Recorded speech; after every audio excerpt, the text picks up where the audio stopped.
या तो आप लोग समय कम कराओ। देखो बच्चों, आज जो है वो प्रकार का सेकंड पार्ट है जो रह गया है वो हम पढ़ाएंगे आप लोगों को, ठीक है ना।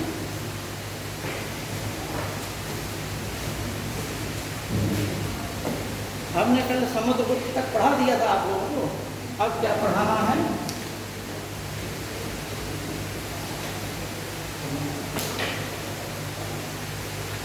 समुद्रगुप्त के पश्चात कौन बना था? चंद्रगुप्त।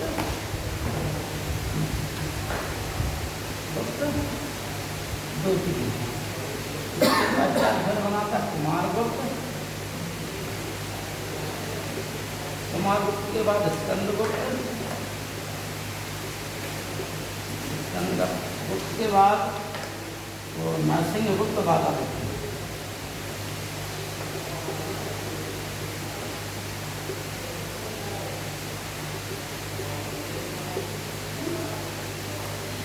अब समुद्रगुप्त के बारे में हमने बता दिया था।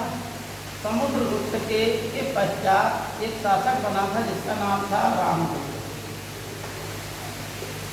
रामगुप्त के कई जगह से तांबे के सिक्के मिले, ठीक है ना। लेकिन हमने इसकी कहानी आप लोगों को बताई थी कि यह जो है शासक तो बन गया लेकिन इसमें शासकों जैसे गुण नहीं। अतः इस वजह से क्या है कि इसकी स्वभाव का लाभ इसके विरोधी शासक ने उठाया। हमने कल आपको नक्शे में बताया था कि समुद्रगुप्त जिस मार्ग से आया था उसी मार्ग से वापस गया। क्यों? क्योंकि इस रास्ते से यदि वो जाता इस मार्ग में शक बैठे थे और शकों पर क्योंकि शक भी शक्तिशाली थे, ठीक है नहीं। इसलिए शकों को हराना बहुत जरूरी था। शक भी अपने आप में शक्तिशाली थे, ठीक है नहीं। भारतीय संस्कृति में वो भी रच बस गए थे शक लोग।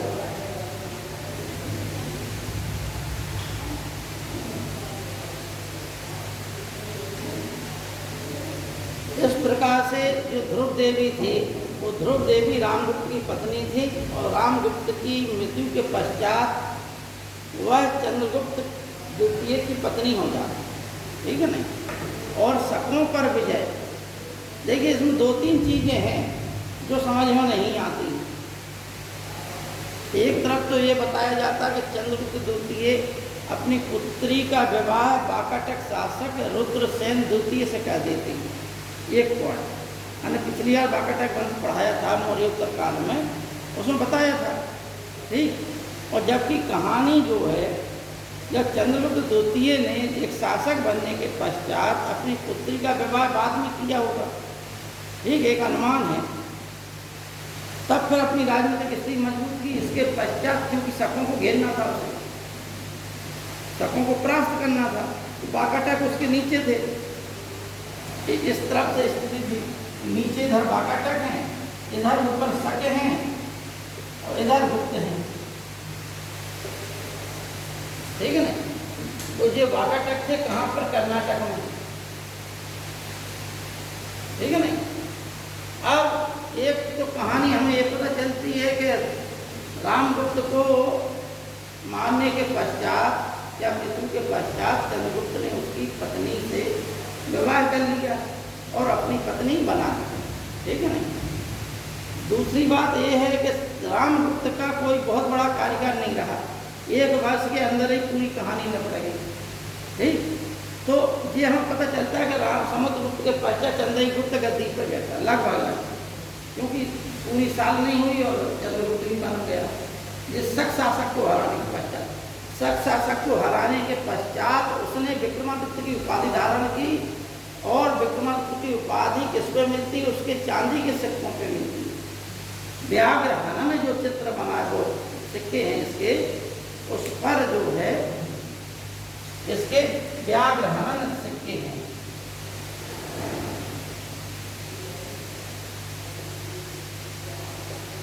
व्याघ्र हनन सिक्कों पर इसकी चंद्रगुप्त द्वितीय की उपाधि क्या मिलती है?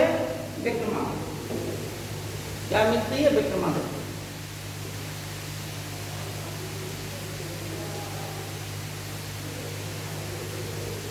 ठीक है।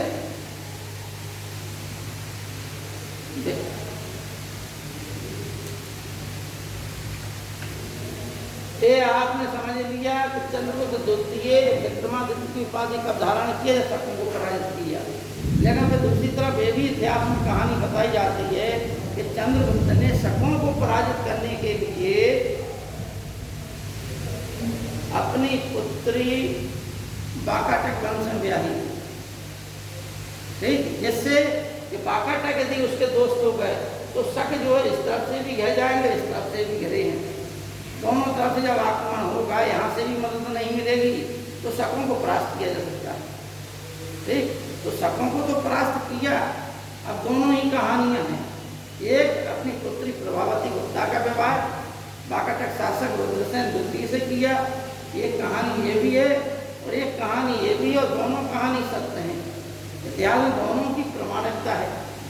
आज के समय में जो रामगुप्त के भी कई सिक्के मिल चुके हैं, तांबे के सिक्के, चांदी के भी सिक्के मिले, जिससे यह प्रमाणित होता है कि रामगुप्त भी कोई काल्पनिक पात्र नहीं था।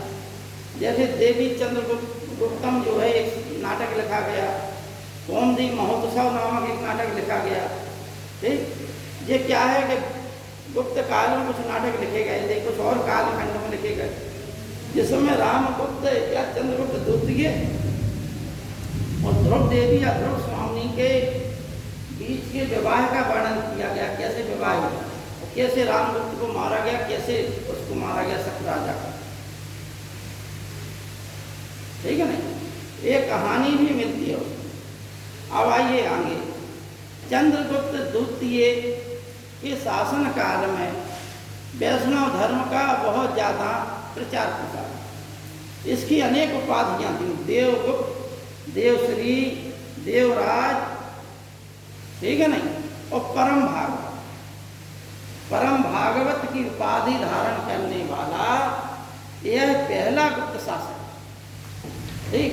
और भारतीय इतिहास में भगवान विष्णु की, चतुर्भुजी भगवान विष्णु की, किसी भी शासक के सिक्कों में भगवान विष्णु की चतुर्भुज मूर्ति नहीं है सिक्कों में, लेकिन यह जो है चंद्रगुप्त द्वितीय के सिक्कों में सबसे पहली। इसके बाद अगर किसी ने और बनवाई बात अलग है, लेकिन पहली बार यह जो है चंद्रगुप्त द्वितीय के ही सिक्कों में पाई। समझ में आ गया आप लोगों को, ठीक। एक कौन सा तत्व हो गया। अच्छा, इसी कारण इसको सकाली भी कहते हैं। सकाली विक्रमादित्य भी उपाधि है इसकी, सकारी भी उपाधि है। इसे देवगुप्त, देवराज और जो सबसे महत्वपूर्ण परम भागवत, क्योंकि यह भगवान विष्णु का परम भक्त था। चंद्रगुप्त द्वितीय विक्रमादित्य भगवान विष्णु का परम भक्त था।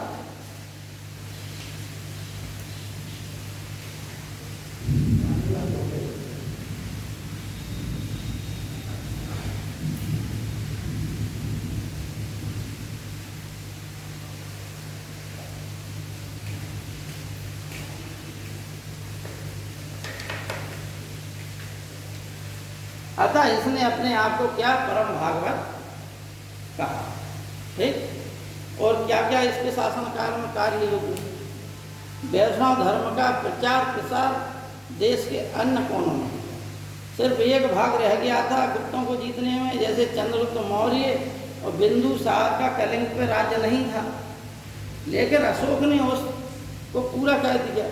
इसी प्रकार से चंद्रगुप्त द्वितीय विक्रमादित्य के शासनकाल में जो गुजरात वाला क्षेत्र था उस पर अधिकार कर लिया, ठीक है नहीं।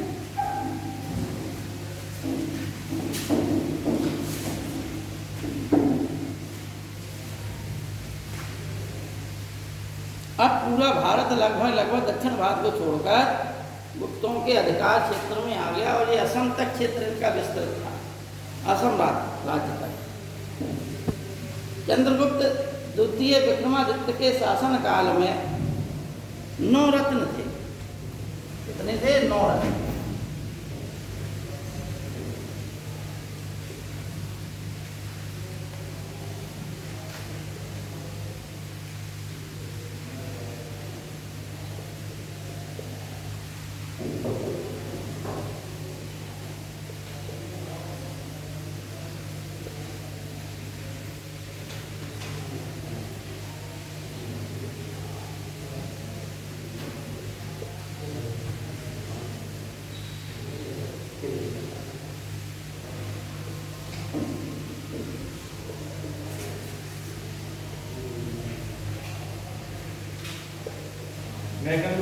Yes, come on.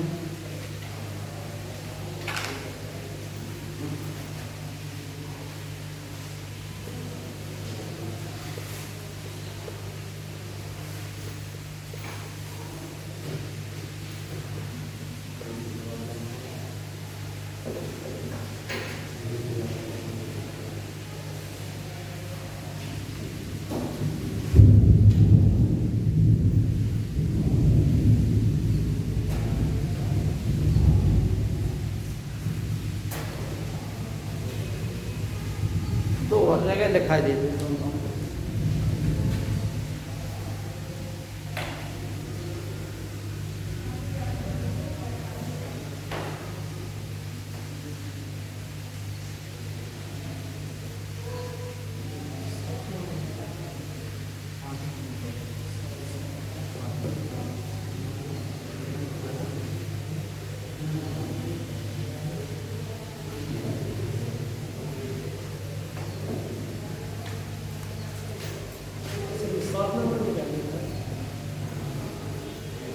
ये ताल भट्ट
पहले बच्चों जब हम परीक्षा देते थे तो क्या है कि इनमें नाम पूछ लिया जाता था। अब ट्रेंड उन्होंने क्या बदल दिया कि अब ये पूछने लगे कि 9 रत्नों में से उनका काम क्या था। ठीक है नहीं, अब ये इतना डीप पूछने लगे।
देखो बच्चों, इतिहास की किताब आप लोग पढ़ेंगे तो आपको यह पता चलेगा कालिदास गुप्त काल के थे, चंद्रगुप्त द्वितीय के शासन काल के थे, ठीक है नहीं। कालिदास किस काल के थे? चंद्रगुप्त द्वितीय काल के। लेकिन जब साहित्य पढ़ेंगे तो उन्हें जाना कहाँ कहाँ से साहित्यक, जितने भी साहित्यकार हैं या साहित्य के शिक्षक हैं उनसे पूछिए कालिदास किस काल के थे, तो वो उल्टा सीधा जवाब देंगे, क्योंकि साहित्य में दूसरे प्रकार से निरूपण किया गया। हाँ, अगर आप लोग में साहित्य कोई विद्यार्थी हों तो उनको लगेगा कि ये या इस काल के नहीं थे, दूसरे काल के थे कालिदास साहित्य के साथ, ठीक।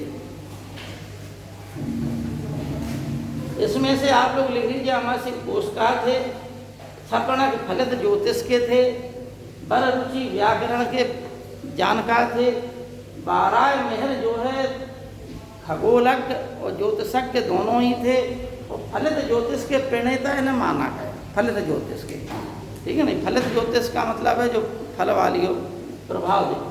घट कर पर जो है कूटनीतिज्ञ था। कालिदास कवि थे, बेताल भट्ट जादूगर थे, और इसीलिए बेताल भट्ट ने ही क्या लिखी किताब है, सबने पढ़ी होंगी, विक्रम और बेताल, पढ़ी है नहीं। विक्रम और बेताल की जो कहानियां हैं वो कहानियों का स्रोत यही बेताल भट्ट, ठीक। उसने अपने आप को अमर बनाने के लिए क्या किया कि जो प्रेत था उसका नाम बेताल रख दिया, ठीक। आज जो है घर घर में कहानी पढ़ाई जाती है। 3 कहानी हर व्यक्ति जानता है, प्राचीन समय की 3 किताब हैं। कौन कौन सी? हितोपदेश, पंचतंत्र और हितोपदेश, पंचतंत्र और बेताल, ठीक है नहीं।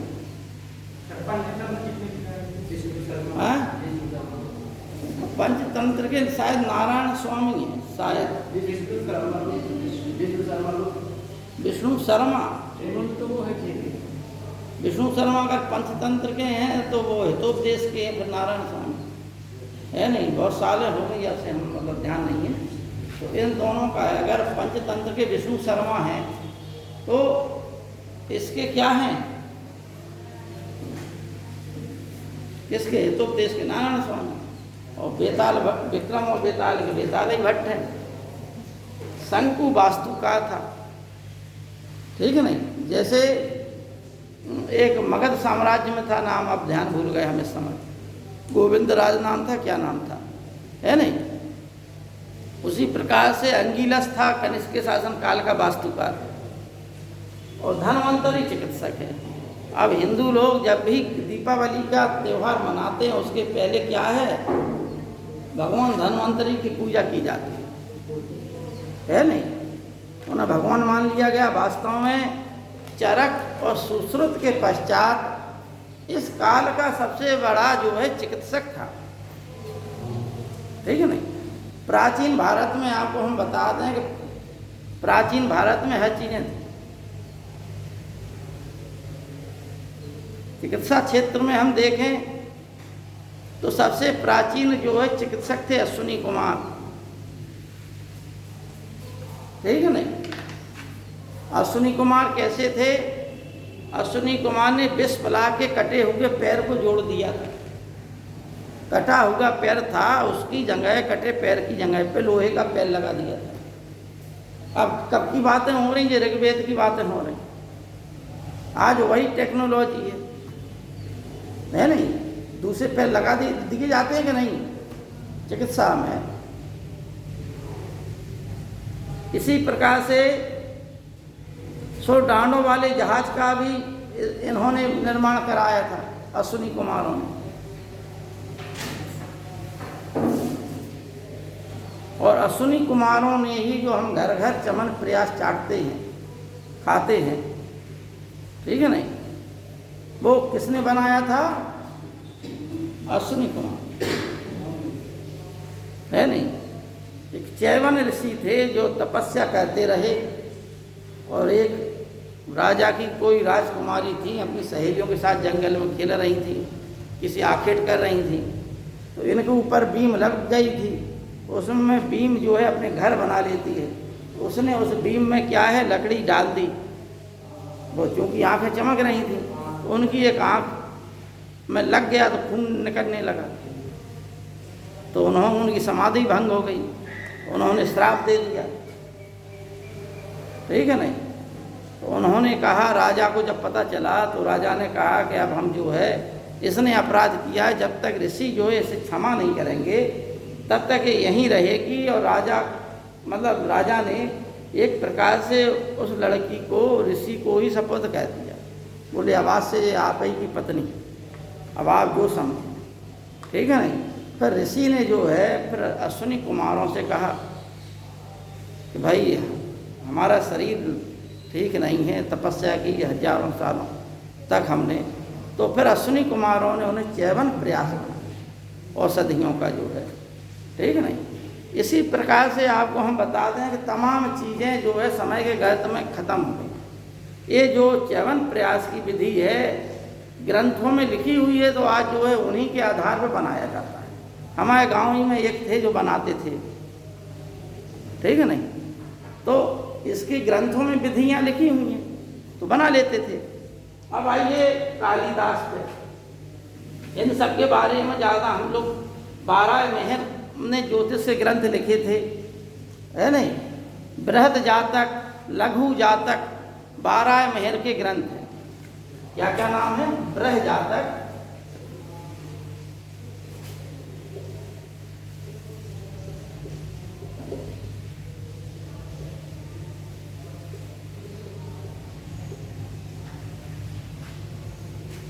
अब आइए कालिदास पर।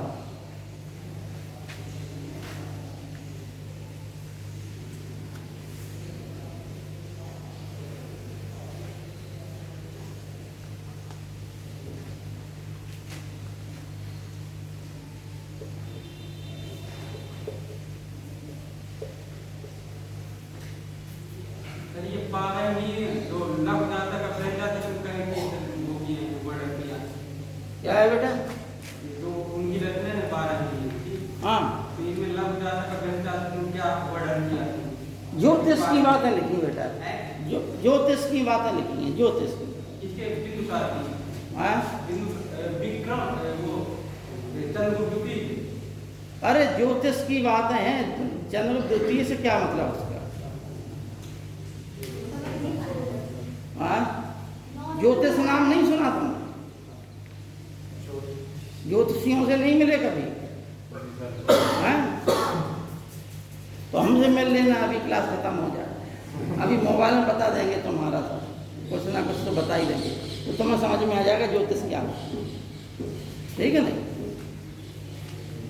ये लोग महान लोग थे, इन्होंने अनुसंधान किया, ग्रह नक्षत्रों को देखा, उस आधार पर इन्होंने गणनाएं की। ठीक है नहीं? अब देखिए ऋतु संहार, मेघदूतम है याद आप लोगों को? हाँ हाँ,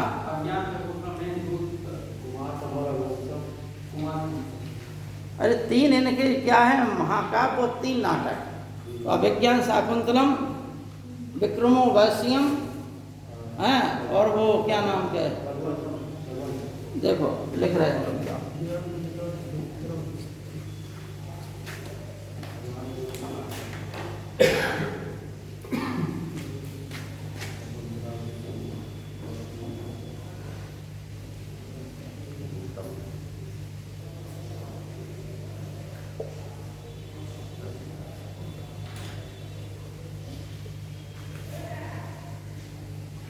अभिज्ञान शाकुंतलम,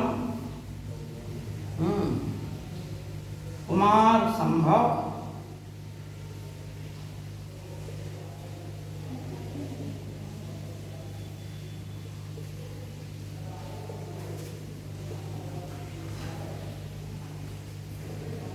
फिर भूल गए हम लोग, ऋतु संहार, मेघदूतम, अभिज्ञान शाकुंतलम, विक्रमोर्वशीयम्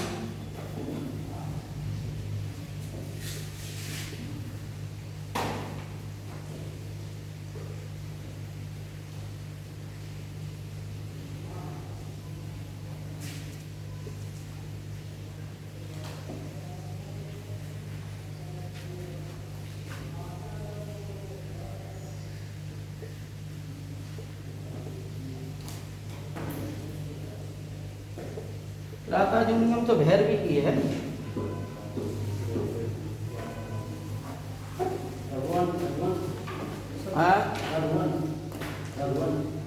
हाँ, रघुवंशम, क्या बात है, रघुवंशम।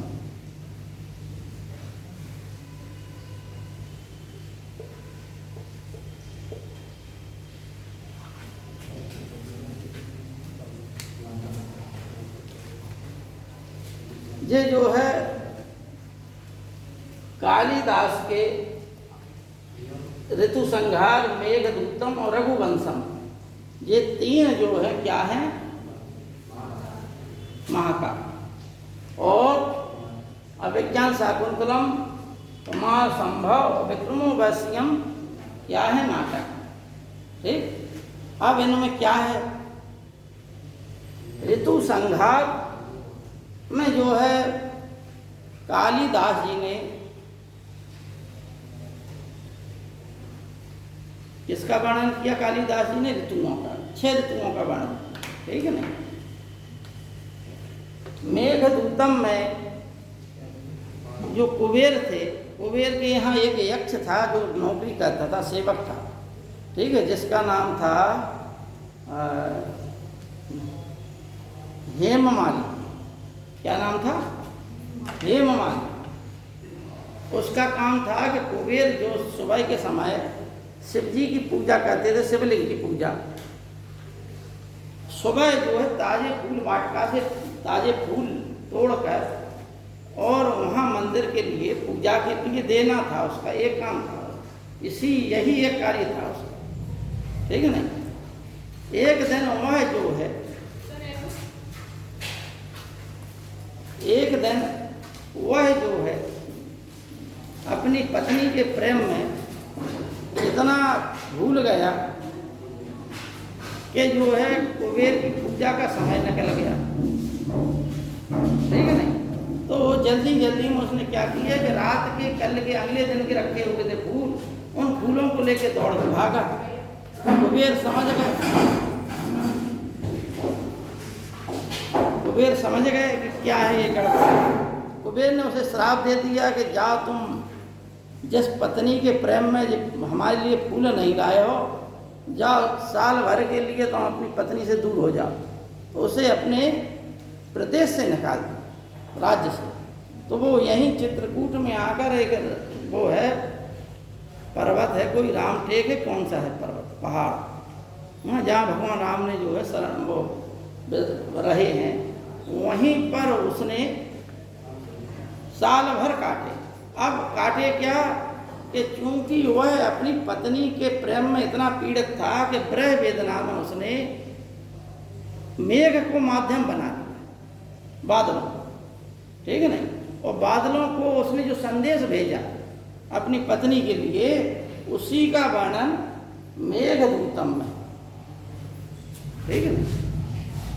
अब जैसे आप लोगों को होता क्या है कि हालांकि इतिहास से इसका कोई मतलब नहीं है, कोई मतलब, इतना ही मतलब है कि इतना या पढ़ना है आपको। लेकिन यदि कहानी आपको ना हो समझ में तो आप कल के दिन किताब भी भूल जाएंगे, है नहीं। कालिदास का सबको मालूम ही है कहानी। कितने लोगों को कहानी मालूम कालिदास? एक लोगों को, और नहीं है तुम लोगों को कुछ पता है, कुछ है पता है नहीं। और हम भी इस समय नाम भूल गए, है नहीं। मैं ये सबको मालूम हो तो बताइए, नहीं तो हम फिर आगे बढ़ें।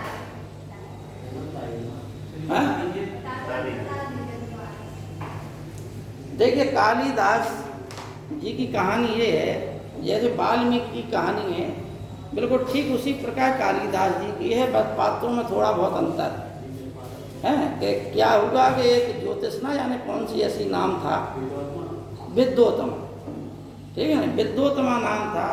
ये बहुत बड़ी विद्वान राजकुमारी थी राजा की। तो उसने नगर ढिंडोरा पिटवा दिया आसपास सब जगह कि हमसे जो भी विद्वान हो वो मुकाबला करे, ठीक है नहीं, अगर जीत गए तो पुरस्कार मिलेगा, नहीं तो दंड मिलेगा। तो ब्राह्मण लोग आए कई, लेकिन उसने हरा दिया क्योंकि वो विद्वान थी। तो अब ये है कि जिस प्रकार से रजिया सुल्तान को गद्दी पर नहीं बैठने दिया पुरुषों ने, ठीक उसी प्रकार से विद्योतमा की हार से जो तिरस्कार मिला, ठीक है नहीं, उन ब्राह्मणों के पुरुषत्व को, ठीक, और कोई बात नहीं है, पुरुष को हरा दे तो हार स्वीकार करता है, लेकिन एक स्त्री से हार जाए तो क्या है, उसका पुरुषत्व जाग जाता है नहीं। तो ये ब्राह्मण पगलाए हुए से जा रहे थे, वहां पे एक व्यक्ति जो है एक वृक्ष पे चढ़ा हुआ डाल काट रहा था और उसी डाल पर खड़ा था, उसी डाल को काट रहा था। तो वो समझ गए ब्राह्मण कि इससे बड़ा मूर्ख कोई नहीं है संसार में, ठीक। तो अब उन्हें उस व्यक्ति, मूर्ख व्यक्ति को देखने से दिमाग में खुरापात ये आई कि इसे से ही जो है विद्योतमा का विवाह करा दिया जाए, क्योंकि विद्योतमा समझती है कि हम बहुत बड़े विद्वान, तो विद्वान का विवाह जो है इस मूर्ख से करा दिया जाए तो हमारा बदला पूरा हो जाएगा। अतः वो लोग क्या है कि उसको उतार लाए, उसे समझाया कि तुम बोल देना कि बोलना नहीं है तुम्हें, हम लोग बोलेंगे, बस कुछ इशारों से चीज़ें समझा दी उसे, सजा सजू के नहला धुला के अच्छे कपड़े पहना दिए, ठीक है नहीं। जैसे फेसबुक में तुम लोग देखते हो कि कोई फकीर जा रहा है गरीब आदमी कटोरा लिए मेले कुचले कपड़े, फिर उसे क्या है बाल धुल दिए जाते हैं, एक आध दो लोग आते हैं अच्छे कपड़े पहना देते हैं, एकदम ही चेहरा बदल जाता है उसका, है नहीं। ठीक इसी प्रकार से कालिदास जी के साथ श्वेत वस्त्र पहना दिए गए, बाल धुला दिए गए, एकदम त्रिपुंड लगा दिया गया माथे में कि हाँ लगे भैया बहुत ऊंचे विद्वान हैं, बैठा दिया उन्हें। वहाँ पर जो है प्रश्न पूछे गए, विद्वान ने पूछे तो उन्होंने पंडितों ने पहले ही चतुराई से बता दिया कि इनसे जो है महाराज हमारे जो है इस समय मौन व्रत में हैं, आप जो भी प्रश्न पूछेंगे वो आपको इशारों में, आप प्रश्न पूछिए इशारों में जवाब देंगे, ठीक है नहीं। तो अब विद्योतमा ने क्या किया, ऐसे दिखाए, तो अब वो तो चूंकि मूर्ख थे, उन्होंने कहा कि ये मारने के लिए हाथ बता रहे हैं कि हम चांटा मारेंगे, तो कालिदास जी ने कहा कि हम भूसा मार देंगे, ठीक है नहीं। अब हुआ क्या कि अब विद्वानों से पूछा गया कि भाई ये क्या कह रहे हैं, अभी पांचों ब्राह्मणों में से एक बोला भाई अभी 5 कहाँ, एक अकेली महिला। तो उनमें से एक ब्राह्मण ने कहा कि देखिए राजकुमारी आपका मतलब है कि क्षिति जल पावक गगन समीरा और पंच तत्व से बना शरीरा, ठीक है नहीं, लेकिन आपका मतलब है कि 5 प्रकृति हैं, 5 तत्व हैं, ठीक है नहीं, इनसे ही प्रकृति चलती है। आपने ऐसे बताया, इसका मतलब है कि प्रकृति में 5 तत्व हैं। अब हमारे जो महाराज हैं इन्होंने ये बताया है कि जब ये पांचों जो है ऐसे मिल जाएं तो शरीर का निर्माण हो जाता है, सृष्टि का निर्माण हो जाता है। नहीं, इस शास्त्रों में बात लिखी, कोई गलत बात नहीं है, अब व्याख्या करने वाली बात है, ठीक। इसी प्रकार से विद्योतमा ने कहा, कैसे विद्योतमा ने एक उंगली दिखाई है, तो कालिदास जी ने यह समझा कि जी हमारी एक आँख खोलना चाहती है, ठीक। अब भाई मूर्ख आदमी, तो उन्होंने फिर 2 ऐसी उंगली कह दी कि तुम हमारी एक फोड़ोगी तो हम तुम्हारी दोनों फोड़ देंगे, ठीक। अब उनसे विद्वानों से पूछा गया, ब्राह्मणों से, तो उन्होंने कहा कि आपका कहना है कि संसार में जो है एक की ही सत्ता है, ईश्वर एक है, संसार में ईश्वर के सिवा कुछ नहीं है।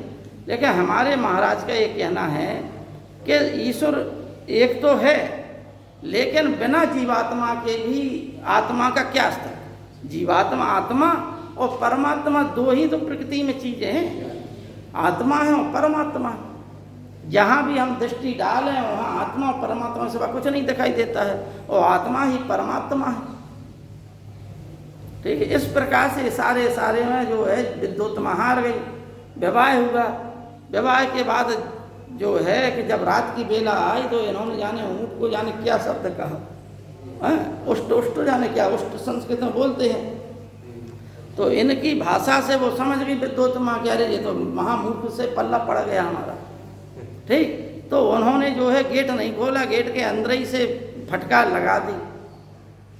तो ये जो है रोते भागते हुए गए, एक मंदिर था वहाँ पर जो है देवी जी का मंदिर था, काली जी का, वहीं पर एक आध महीने रोते रहे, गिड़गिड़ाते रहे देवी जी से। इसी कारण जब जो है काली जी के इन पर कृपा हो गई, इसलिए इनका नाम पड़ गया कालीदास। ठीक है ना, ज्ञान चक्षु खुल गए उनके। और यहाँ से जो है ऐसे ही वाल्मीकि जी की एक उल्टा नाम जपत जगह जाना, वाल्मीकि भाई ब्रह्म समाना। ठीक है ना, वो भी जो है डाकू थे, लेकिन जब कृत्य खराब थे तो उन्हें उल्टा उल्टा पढ़ाया गया। और आज की शिक्षा पद्धति भी ये कहती है कि व्यक्ति को एकदम कठिन चीज़ ना पढ़ाओ, बच्चे को एकदम कठिन चीज़ ना पढ़ाओ। इन विद्वानों की कहानी यही बताती है कि जो सरल से जटिल बने, जन्मजात विद्वान नहीं थे, ये अपने संघर्ष से बने, जैसे विश्वामित्र जी अपने तपस्या से बने थे। ठीक, इस प्रकार से अब आइए अभिज्ञान शाकुंतलम। अभिज्ञान शाकुंतलम में जो है शकुंतला और दुष्यंत की कहानी का वर्णन। चंद्रवंशी राजा दुष्यंत और मेनका की पुत्री, मेनका और विश्वामित्र की पुत्री शकुंतला के कहानी का वर्णन है कि कैसे उनका जो है प्रेम हुआ, कैसे फिर वियोग हो गया और फिर पुनः कैसे मिलन हुआ, और जैसे ही मिलन हुआ वहीं नाटक का अंत हुआ। ठीक है ना। कुमार संभव में वो ताड़कासुर या जाने कोई राक्षस था, उसको मारने के लिए ये थी कि वरदान था उसे कि बिना शिव के पुत्र के कोई नहीं मार सकता। ठीक है ना। तो वो शिव पुत्र की उत्पत्ति कैसे हुई, कैसे उनसे पार्वती जी से विवाह हुआ, इस सब की कहानी का वर्णन ही विवाह, फिर कार्तिकेय जी का जन्म तक की कहानी का वर्णन कुमार संभव में है। ठीक। विक्रमोर्वशीयम में ये राजा पुरुरवा और उर्वशी की कहानी। एक राजा पुरु थे, बहुत शक्तिशाली राजा थे, तो इंद्र को घबरा गए कि ऐसा ना हो कल के दिन ये हमारे सिंहासन को कब्जा कर ले, तो इंद्र ने अपनी एक अप्सरा उर्वशी को भेज दिया। ठीक है नहीं। तो वो उर्वशी और राजा पुरु की कहानी है। बाद में उर्वशी छोड़ के चली जाती हैं, ये राजा पुरु जो है बहुत गिड़गिड़ाता है उसके सामने, उर्वशी के सामने, लेकिन वो फिर भी छोड़ के चली जाती है। वही कहानी का वर्णन इसमें किया गया। रघुवंशम में भगवान राम के 23 या 35 पीढ़ियों तक का वर्णन है इसमें। और एक राजा रघु थे, वो इतने प्रतापी थे कि उन्होंने देवताओं तक को हरा दिया था, इसलिए इस वंश का नाम रघुवंश पड़ा। यह वंश की शुरुआत व्यवस्वत मनु के पुत्र इक्ष्वाकु से मानी जाती है। ठीक है नहीं।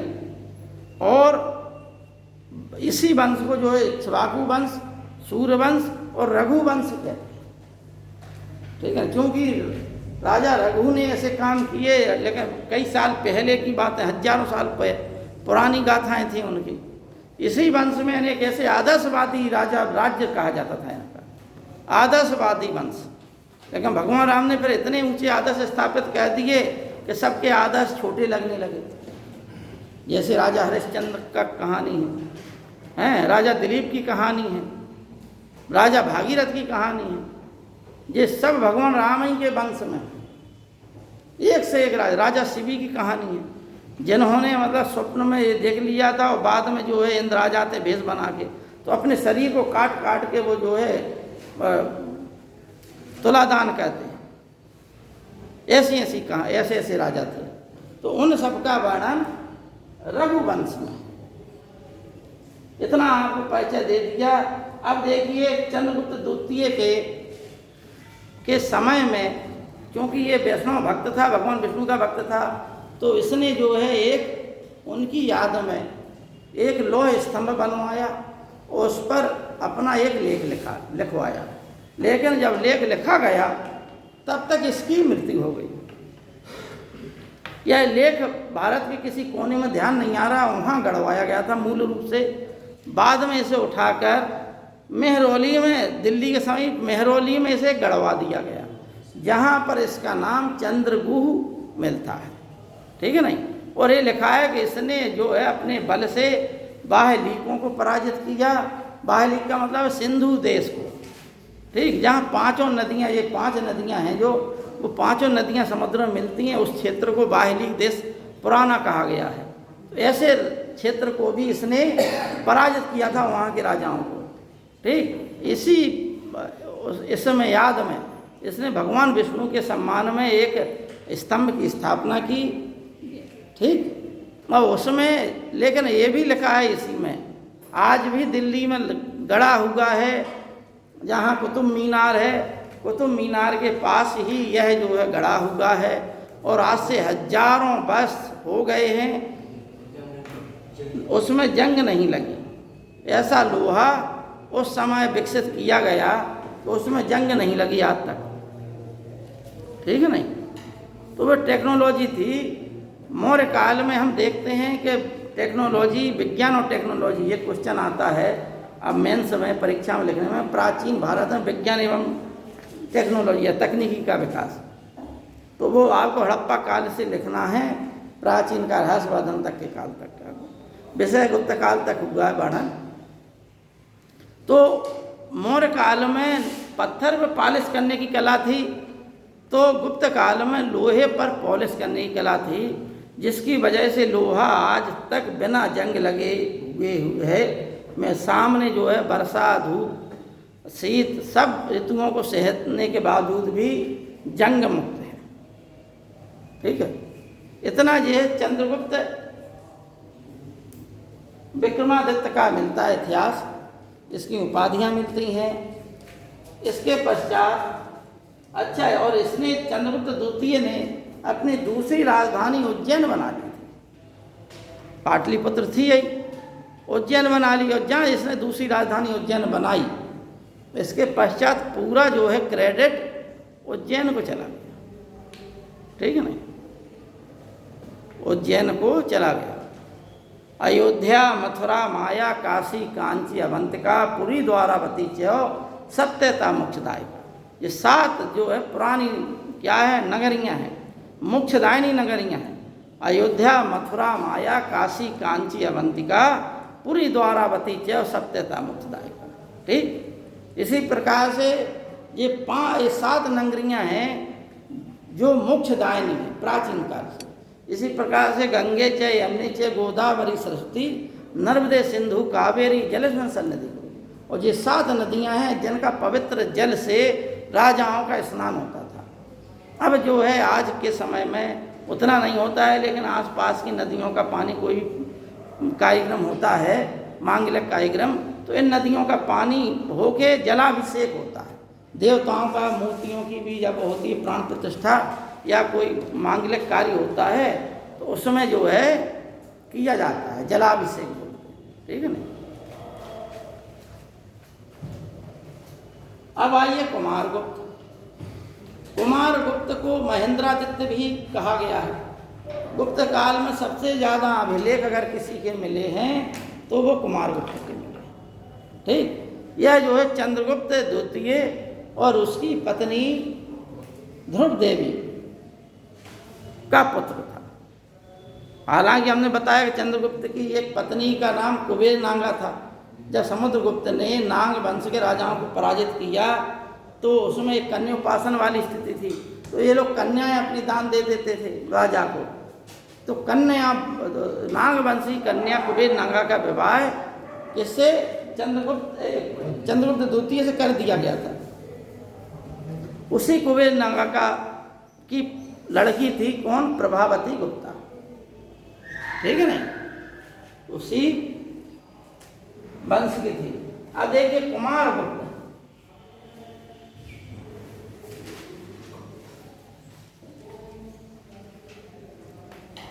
कुमारगुप्त के शासन काल में सबसे ज़्यादा अभिलेख मिले हैं गुप्त काल के। ठीक, कुमारगुप्त के शासन काल में सबसे ज़्यादा अभिलेख मिले हैं, या कुमारगुप्त के सबसे ज़्यादा गुप्तकालीन अभिलेख हैं। ठीक, सबके अभिलेख मिले हैं लेकिन कुमारगुप्त के सबसे ज़्यादा अभिलेख हैं, एक चीज़। दूसरी बात है कि सिक्कों पर मयूर की आकृति का चित्रण जो है किसने कराया? कुमारगुप्त। ठीक, सिक्कों पर मयूर यानी मोर की आकृति का चित्रण किसने कराया? कुमारगुप्त ने।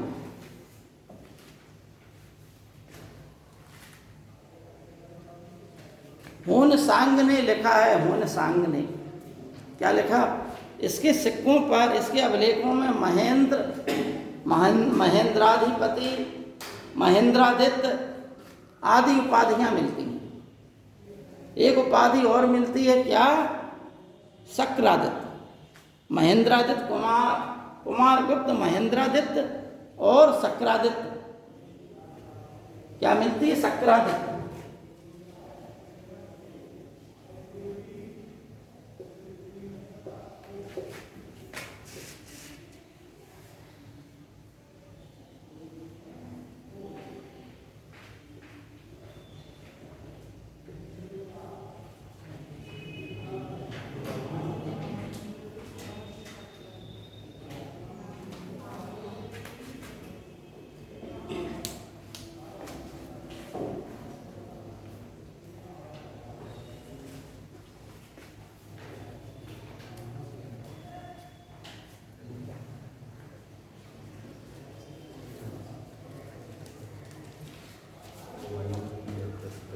अब शक्रादित्य, होनसांग ने लिखा है कि शक्रादित्य के समय में ही नालंदा विश्वविद्यालय की स्थापना की गई। यानी शक्रादित्य ने नालंदा विश्वविद्यालय की स्थापना करवाई।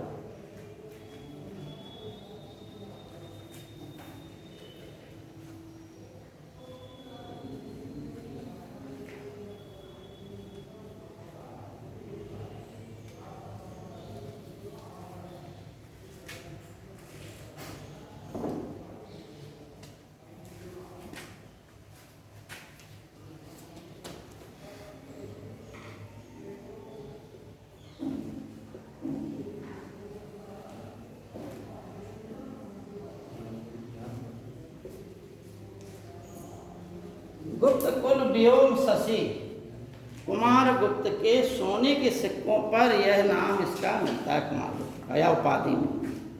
ठीक है ना? गुप्त कुल व्योम शशि, यह कुमारगुप्त के स्वर्ण सिक्कों पर मिलता है, स्वर्ण सिक्कों पर।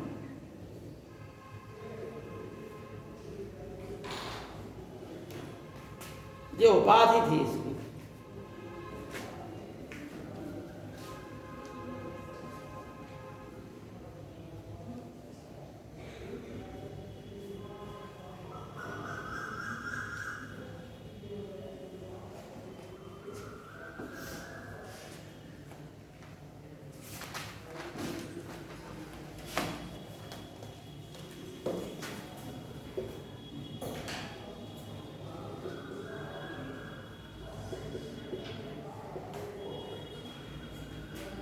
एक इसकी जो है प्रशस्ति पाई गई है, मंद, जिसे कहते हैं मंदसौर प्रशस्ति, और जो लिखी है किसने? वत्स भट्टी ने।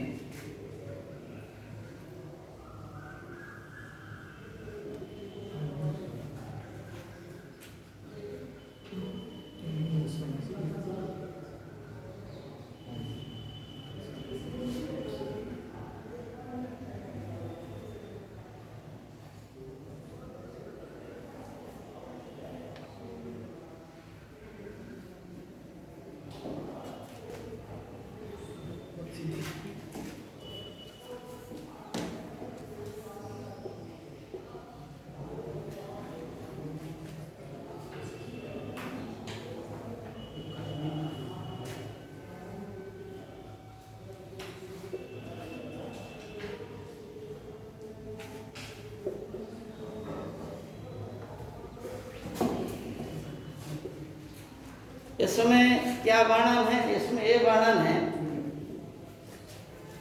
कि कुमारगुप्त के शासन काल में लाट प्रदेश से एक तंतुवाय श्रेणी आई। कहाँ को आई? यहाँ से पलायन करके दसपुर आई। दसपुर मंदसौर का नाम था पुराना। ठीक, इन्होंने सूर्य मंदिर के निर्माण के लिए जो है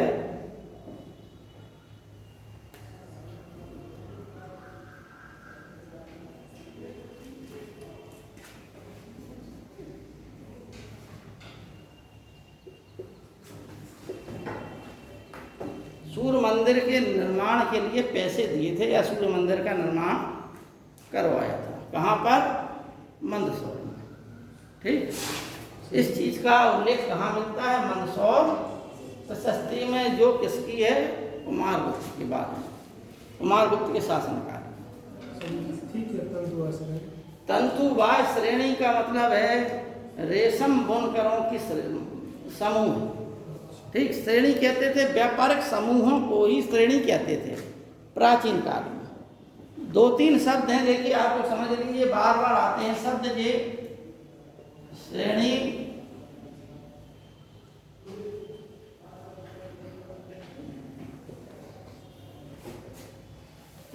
श्रेणी जो है थी व्यापारियों के जो संघ होते थे उनको कहा जाता था श्रेणी। अलग अलग जो व्यापार या शिल्प का काम करते थे उनको कहा जाता था श्रेणी।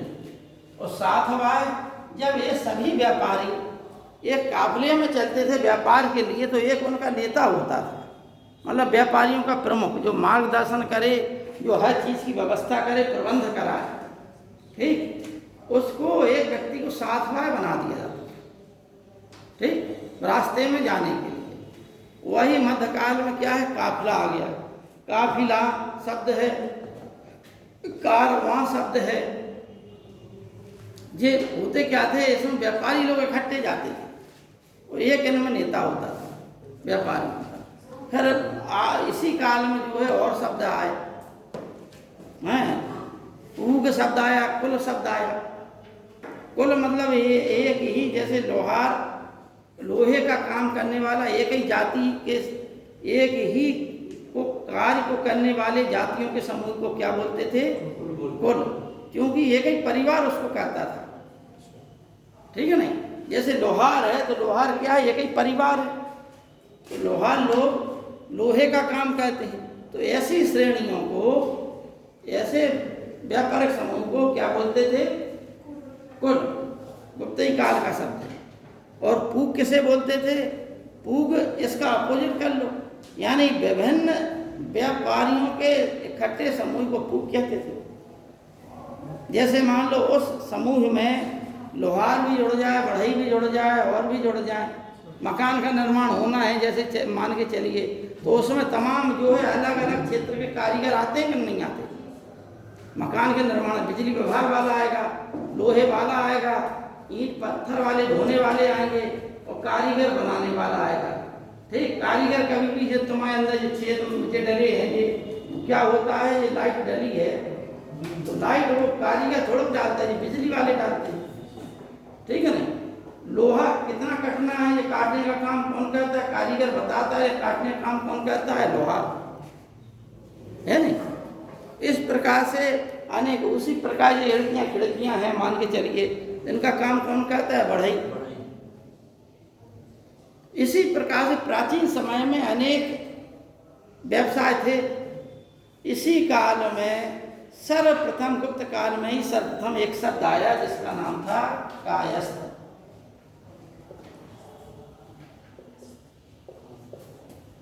क्या शब्द आया? कायस्थ। ठीक है नहीं? याज्ञवल्क्य स्मृति में कायस्थ शब्द का उल्लेख आया था, लेकिन औशनस स्मृति में कायस्थ को एक जाति के रूप में उल्लेखित किया। ठीक है ना? तो गुप्त काल में ही एक अलग एक जाति और बन गई, कायस्थ। जाति के रूप में इनका उल्लेख होने लगा।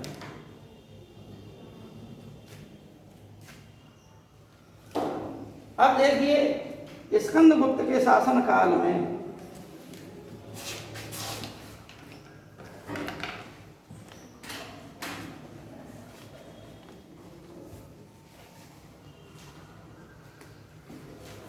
स्कंदगुप्त को क्रमादित्य और विक्रमादित्य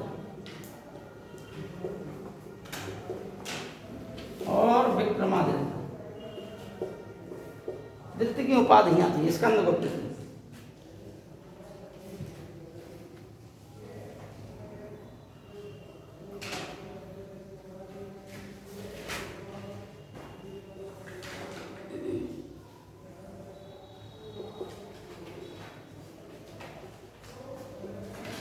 परम भागवत भी इसकी उपाधि थी और सकराद्य भी इसकी उपाधि थी, यानी 4 उपाधियां थी इसकी जो मुख्य हैं।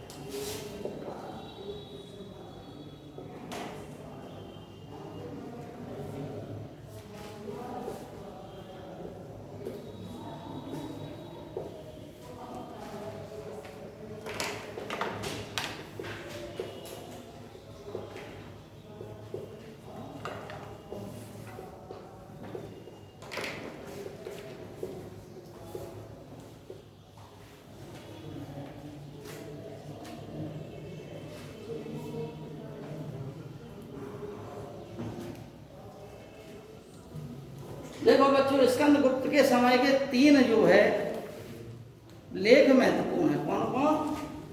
जूनागढ़ अभिलेख, भीतरी अभिलेख और सुपिया अभिलेख।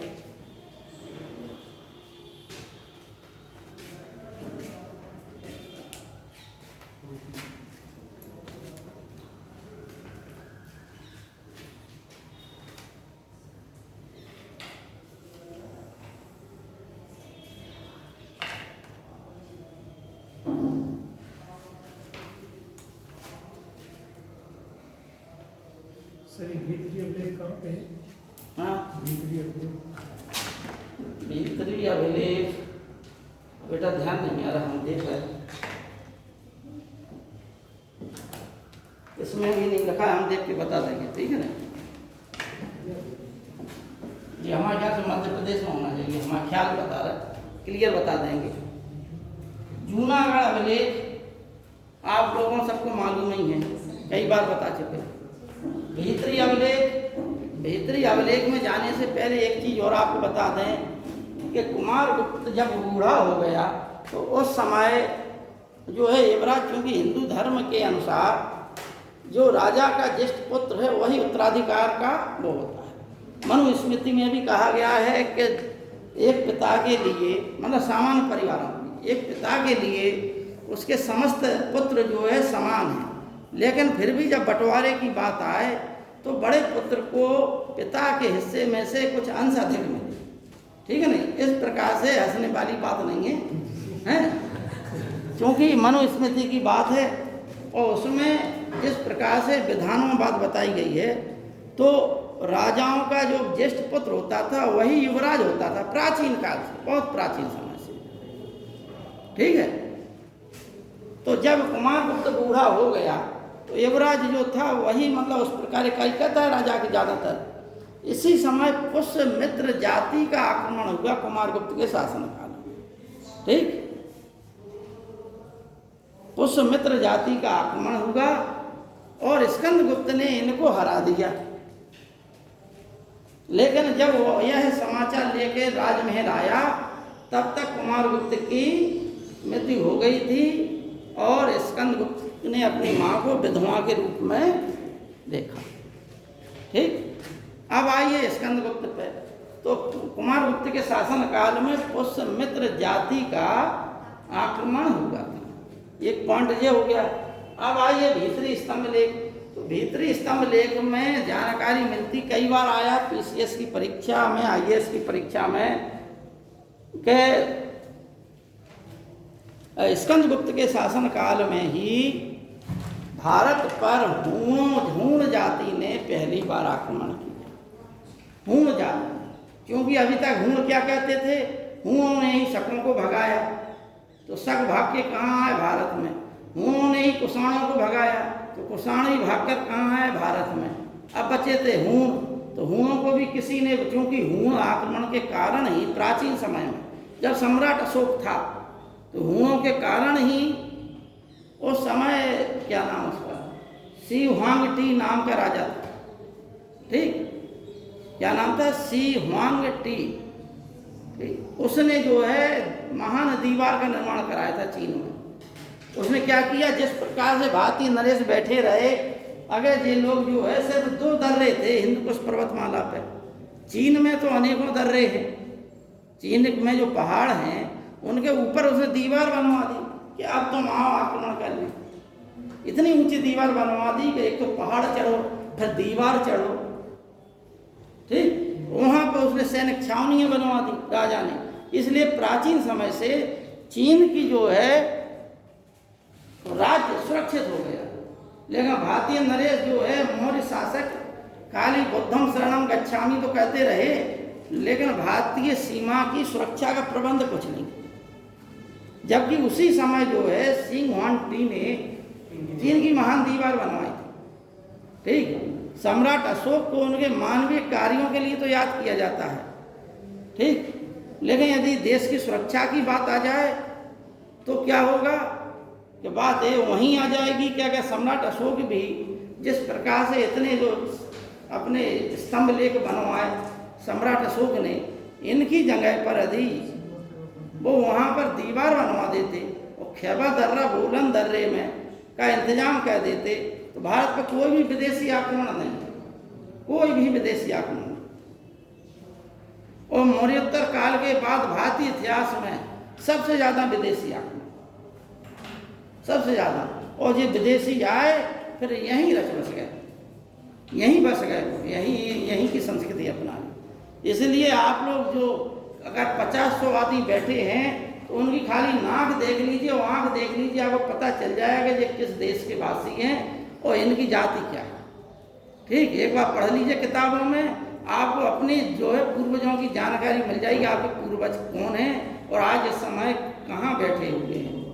यूरोप में अन्य देश से जानकारी मिल जाएगी आपको, तो चेहरा मिलाने से। अनेक चीनी आए, आला उदली कल हम बता ही चुके आप लोगों को कि आला उदल जो आए थे कुषाण, उनका एक वंश था बनाफर वंश। तो बनाफर वंश के थे आला उदल, योद्धा थे। अब चूंकि जो कुषाण और कनिष्क वे थे जिन्होंने ईरान को हराया और उनको हराया, चीन के राज शासक को हराया, तो कितना शक्तिशाली था वो, है नहीं। और कब हराया, महान दीवार बनने के पश्चात हराया चीन के शासक को, दीवार बनने के पश्चात हराया, क्योंकि अशोक का काल कोई और था। तो अब इसमें भीतरी स्तंभ अभिलेख में ये जानकारी मिलती है कि भारत पर हूणों का आक्रमण किसके समय, स्कंदगुप्त के समय। उस समय नेता कौन था, उस समय हूणों का नेता था खुशनवाज।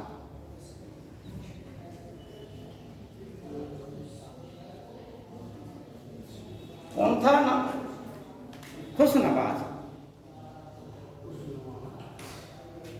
खुशनवाज के पश्चात क्योंकि स्कंदगुप्त ने इसे पराजित कर दिया और हरा दिया, तो यहीं से इसका इतिहास समाप्त हो गया। लेकिन इसके पश्चात फिर एक और शक्तिशाली हूण उत्पन्न हुआ जिसने भारत में अपना राज्य ही स्थापित कर लिया। उसका नाम था तोरमान। क्या नाम था, तोरमान।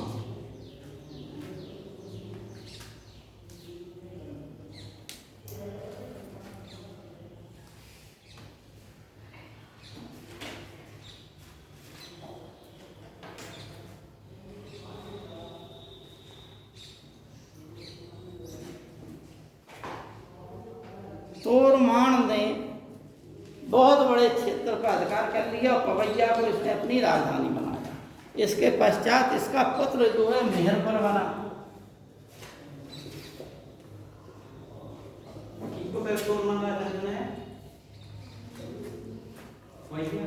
क्या पवैया, पवैया, ठीक। और ये दोनों ही पिता पुत्र जो है लगभग भगवान शिव के उपासक थे, शैव थे। और मेहरकुल तो एक कदम और आगे बढ़ गया। मेहरकुल कितना एक कदम आगे बढ़ गया, इतना घोर जो है शैव हो गया कि इसने बौद्धों पर अत्याचार किए, इसने स्तूपों को नष्ट किया, बौद्धों की हत्याएं की, और ये समझिए कि तूफान की तरह अनेक जगह इसने मार काट मचा दी भारतीय क्षेत्रों में। ठीक, अब इसका चूंकि गुप्त नरेश थे, तो गुप्त नरेश उस समय कौन था? नरसिंह गुप्त बालादित्य। ठीक, नरसिंह गुप्त बालादित्य की जो माँ थी वो बौद्ध थी, बौद्ध धर्म को मानने वाली। अब जब आमने सामने की लड़ाई हुई तो उस समय क्या हुआ कि मेहरकुल हार गया और नरसिंह गुप्त बालादित्य ने इसे पकड़कर कैद खाने में डाल दिया। लेकिन इसकी माँ ने, क्योंकि बौद्ध थी, अहिंसा परमो धर्म, ठीक है नहीं, तो हुआ क्या कि उनके मन में दया भाव उमड़ पड़ा। तो उसने अपने पुत्र से कहा कि भाई ये है कि इसे छोड़ दो, है नहीं, तो इसे छोड़ दिया गया। तो ये पुनः अपने राज्य में गया। उसी समय एक और इतिहास में तेजी से एक किरदार उभरा जिसका नाम था यशोधर्मन।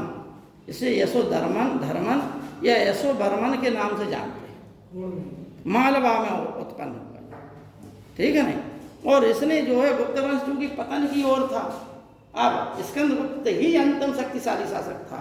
तो स्कंदगुप्त के समय में क्या होगा, ये तो हो गई। स्कंदगुप्त के समय में सोना कम पड़ने लगा,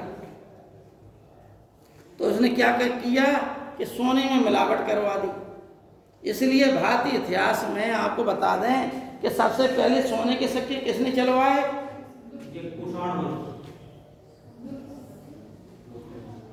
हम पढ़ा चुके कई बार। सबसे पहले ध्यान से सुन लेना तुम लोग, भारत में सबसे पहले सोने के सिक्के हिंद एवं शासकों ने चलाए, ठीक है नहीं, और उसमें श्रेय मिनांडर को जाता है। ठीक, कम से कम 3-4 बार क्लास में बता चुके हैं। अच्छा, दूसरी बात, सोने के सिक्कों की बात हो रही। दूसरी बात है कि भारत में सबसे शुद्ध सोने के सिक्के किसने चलाए? कनिष्क ने। ठीक, शुद्ध सोना, क्योंकि अल्टाई की खाने कहाँ पर थी? मध्य एशिया में, वहाँ से वो सोना लाता था। रोम से व्यापार होता था तो रोम से सोना आता था, यानी चारों ओर से सोना ही सोना आ रहा था भारत की ओर। ठीक, रेशम मार्ग पे कब्जा था उसका, और बड़े बड़े क्षेत्रों पर जहाँ सोने की खाने थी उन पर कब्जा था। तो सोने की मात्रा अधिक थी उस समय कनिष्क के शासनकाल में। ठीक, इसलिए सबसे शुद्ध सोने के सिक्के किसके शासनकाल के मिलते हैं? कनिष्क के। अब आइए गुप्त काल में। गुप्त काल में सबसे ज्यादा सोने के सिक्के मिले, लेकिन सबसे घटिया सोने के सिक्के मिले। क्यों? क्योंकि व्यापार सोने पर कब्जा था नहीं, विदेशी व्यापार ज्यादा होता नहीं था, ठीक है नहीं भाई। जहां बड़े बड़े साम्राज्यों से होता है, इन लोगों का होगा, इन्होंने भारतीय संस्कृति फैलाई और एक बृहत्तर भारत का निर्माण किया, लेकिन व्यापार के क्षेत्र में उतनी उन्नति नहीं कर पाए गुप्त काल के लोग। इसलिए इन लोगों ने क्या किया कि सोने में मिलावट करवा दी। सिक्का चलता रहा लेकिन मिलावट एक, और सबसे ज्यादा मिलावटी वाला सिक्का किसके शासन काल में मिला? स्कंदगुप्त शासन। अब नरसिंह गुप्त बालादित्य का हमने बता दिया कि उसके शासन काल में मेहरकुल ने आक्रमण किया, और मेहरकुल को इसने अपनी माता के कहने पर छोड़ दिया।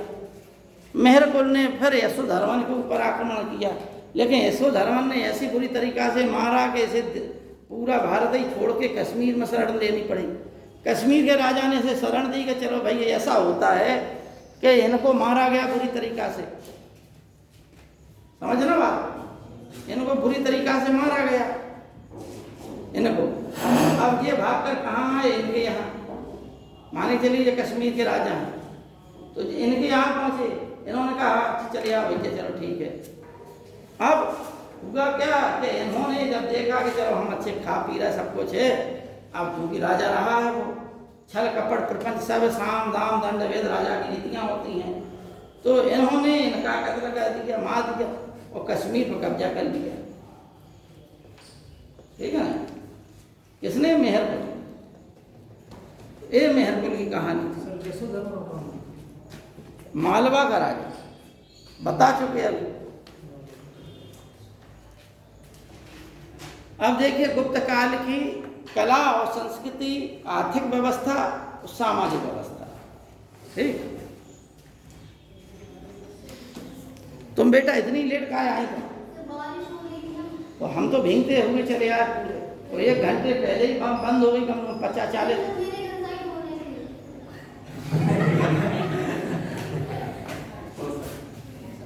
चलिए देखो बच्चों, भारत में अगर हम धार्मिक दृष्टि से देखें तो अभी तक मूर्तियों का भारत में निर्माण होता था, लेकिन मंदिरों का निर्माण नहीं होता था भारत में। ठीक, गुप्त काल में ही पहली बार मंदिरों का निर्माण, पत्थर के मंदिर बनाए गए, ईंटों के मंदिर बनाए गए और मंदिर ऊंचे चबूतरे पे बनाए गए, छोटे छोटे मंदिर बनाए गए, शिखर युक्त मंदिर बनाए गए। ठीक, मंदिर कैसा होता है? ये चबूतरा हो गया, यह धरातल हो गया। ठीक,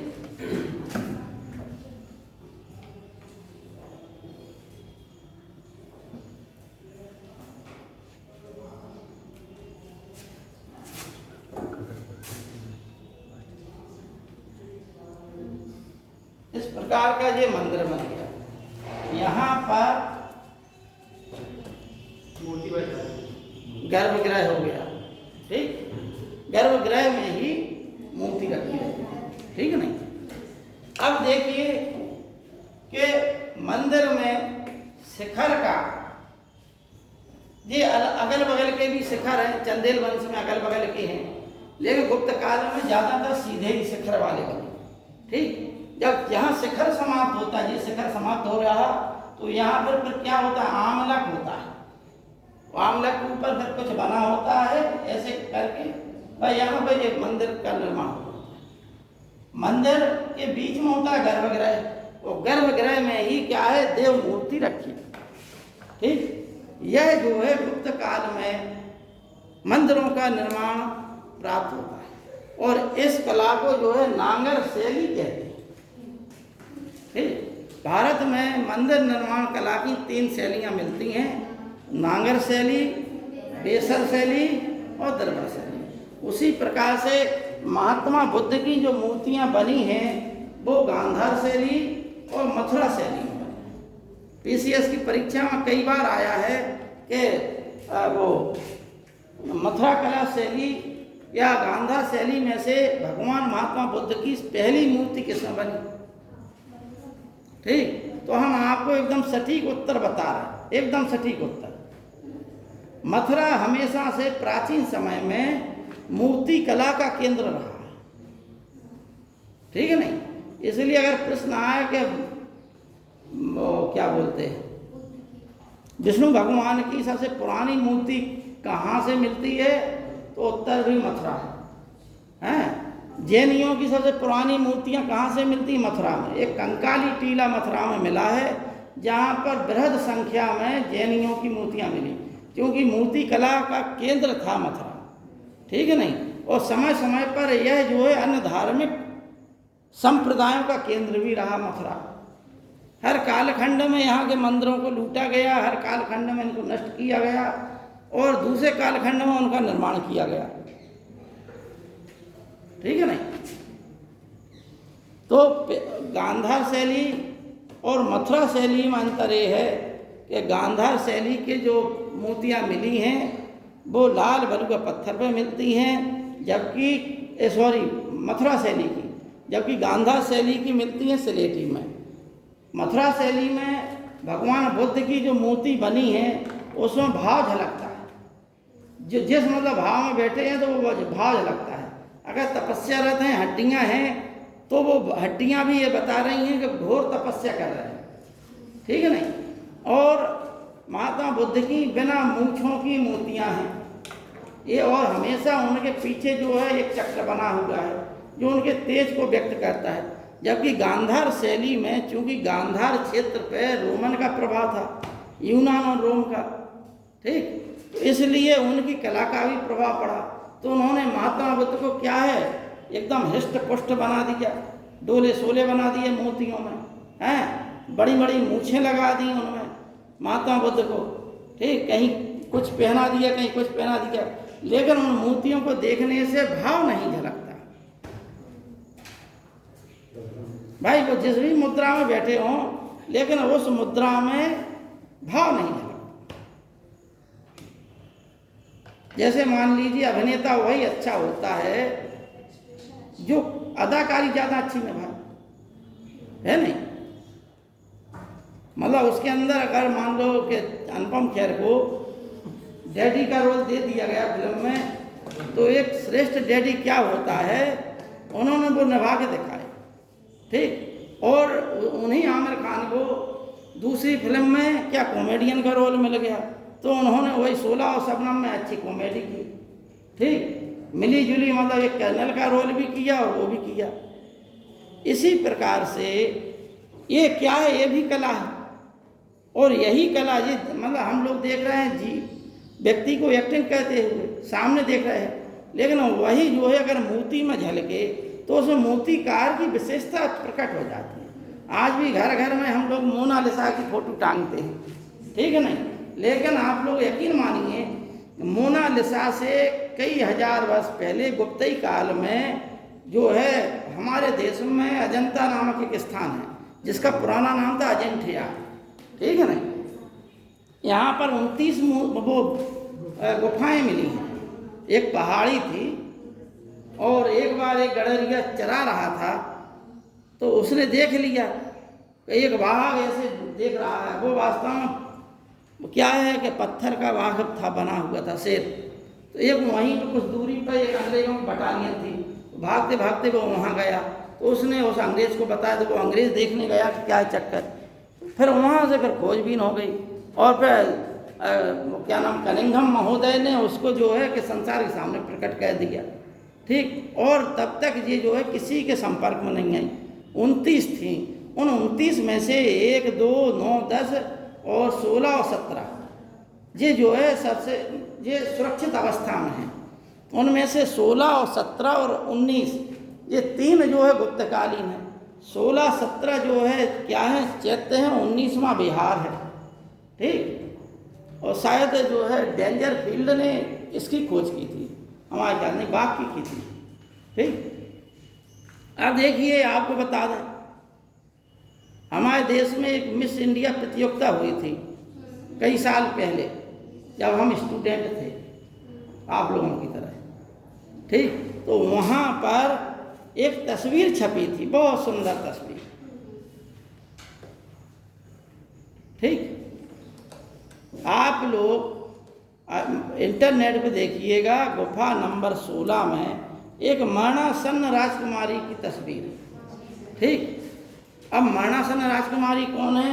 यह है सुंदरी जिसका विवाह जो है युवराज नंद से होने वाला था। नंद जो है गौतमी का पुत्र था, महात्मा बुद्ध का चचेरा भाई था,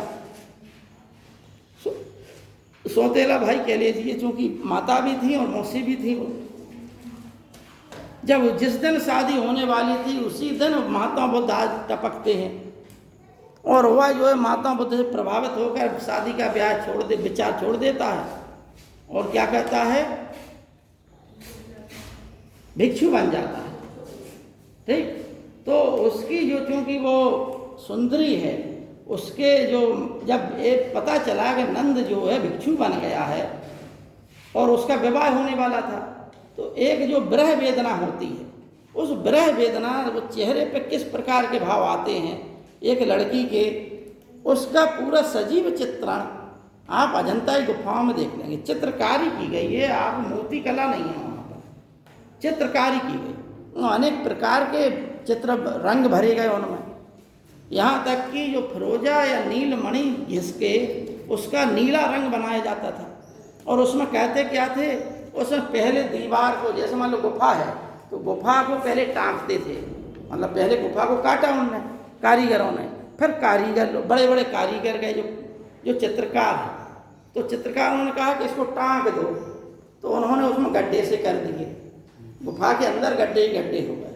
ठीक है ना, जैसे सिल होगी सबके यहाँ, है नहीं, चटनी बनाते हैं जिससे घर पर मसाला पीसते हैं, तो जैसे उसको नहीं टाँका जाता है, उसी प्रकार से क्या है, उस गुफा को टाँक दिया जाता था। अब उसमें फिर क्या कहते थे, उसमें भूसा और वो क्या नाम के एक दो चीज़ें मिला के, उसमें मिट्टी और भी चीज़ें मिला के, चूना मिला के उसमें दीवार पूरी ओर से चिपका दिया जाता था।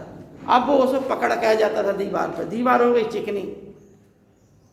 ठीक है नहीं, जब वो सूख जाता था पूरा और चिपक जाता था अच्छे से, फिर इसके बाद उस पर फिर कलाकार अपनी चित्रकला का प्रदर्शन करता था। ठीक, तो मरणासन्न राजकुमारी और पुत्र और माता का चित्र जो है 17 में दिया। ठीक, 17 को ही चित्रशाला कहा गया है, गुफा नंबर 17 को। ये तीनों जो है गुप्तकालीन है। ठीक, आज इतना ही रहने दे। ठीक है।